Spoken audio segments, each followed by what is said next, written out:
బాపట్ల జిల్లా కలెక్టర్ కార్యాలయంలో నిర్వహించిన పీజీఆర్ఎస్ కార్యక్రమంలో చీరాల మండలానికి చెందిన రైతులు తమ సమస్యలను జిల్లా కలెక్టర్ దృష్టికి తీసుకెళ్లారు. నీటి సరఫరాకు సంబంధించిన పంప్ స్కీమ్ షెడ్లోని మోటార్లు వినియోగంలో లేకపోవడంతో వాటిని ప్రభుత్వం నిధులతో మరమ్మతులు చేయించి తిరిగి అందుబాటులోకి తీసుకురావాలని కోరుతూ కలెక్టర్కు వినతి పత్రం అందజేశారు. ఈ సందర్భంగా రైతు రమణారెడ్డి మాట్లాడుతూ ప్రభుత్వం రైతుల సమస్యలను పట్టించుకోవడం లేదని ఆవేదన వ్యక్తం చేశారు.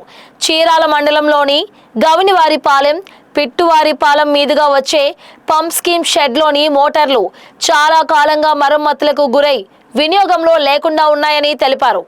కొన్నేళ్లుగా రైతులే తమ సొంత నిధులతో మోటార్లకు మరమ్మతులు చేయించుకుంటూ నీటి సమస్యను పరిష్కరించుకుంటున్నారని చెప్పారు. రైతులు ఆర్థికంగా ఇబ్బందులు పడుతున్న నేపథ్యంలో ఇకపై ప్రభుత్వం స్పందించి పంప్ స్కీమ్ మోటార్లకు అవసరమైన మరమ్మతులు ప్రభుత్వ నిధులతో చేపట్టి సాగునీటి సరఫరాను పునరుద్ధరించాలని కోరారు.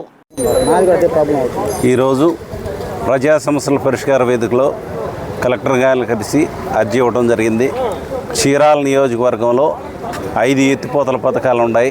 తోటవారిపాలెం, గౌనివారిపాలెం ఎత్తిపోతల పథకం, అక్కాయపాలెం, నాయనపల్లి, మోటిపల్లి ఎత్తిపోతల పథకాలు ఉన్నాయి. మరి ఈ ఎత్తిపోతల పథకాలు 2 సంవత్సరాల నుంచి కూడా ఇప్పటి వరకు వాళ్ళు ప్రభుత్వం నుండి నిధులతో ఇంతవరకు రిపేర్లు చేయలేదు. రైతులే సందాలు వేసుకుని ఎట్లాగో 2 సంవత్సరాలు రిపేర్లు చేయించుకుని ఏదో రకంగా పంటలు పండించుకున్నారు. మరి కనీసం ఈ సంవత్సరం అయినా మరి ప్రభుత్వం వాళ్ళకి ఎమర్జెన్సీ నిధుల ద్వారా ఒక్కో ఎత్తిపోతల పథకానికి 5 లక్షలు ఇచ్చి మరి పంపులు బాగు చేపిస్తే మరి ధర్మం కాబట్టి మరి రైతులు బాగు చేయించడం అనేది ప్రభుత్వానికి ఒక రకంగా చెప్పాలంటే అవమానకరం. మరి ప్రభుత్వం బాధ్యత కాబట్టి కనీసం పంపులన్నా బాగు చేయించకపోవడం చాలా బాధాకరం, దురదృష్టకరం కూడా. కనుక మేము కోరేది ఏంటంటే తక్షణమే కలెక్టర్ గారికి కూడా అర్జీవంగా వారు సానుకూలంగా స్పందించారు. తక్షణమే మరి ఒక నెల సమయం ఉన్నది కాబట్టి 10వ నెల నుంచి 6 దడ పంటలు వేస్తారు కాబట్టి మొక్కజొన్న, మినుము ఇవన్నీ వేస్తారు కాబట్టి తక్షణమే పంపులు రిపేర్ చేయవలసిందిగా కోరుకుంటున్నాం.